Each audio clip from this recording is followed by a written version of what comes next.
তোমাকে আমার ভারী ভালো লেগেছে। হ্যাঁ গো, তুমি কি এখানে থাকবে কয়েকদিন এখন?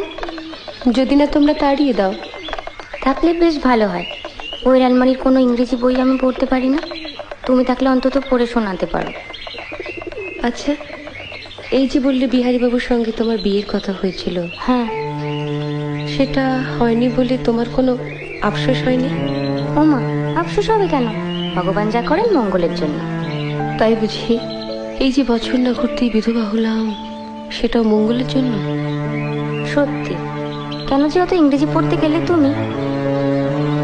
আবার ভাবো, তাহলে তো তুমি বরের কাছেই অন্য জায়গায় থাকতে, এখানে আসতেও না, আমাদের দেখাও হতো না।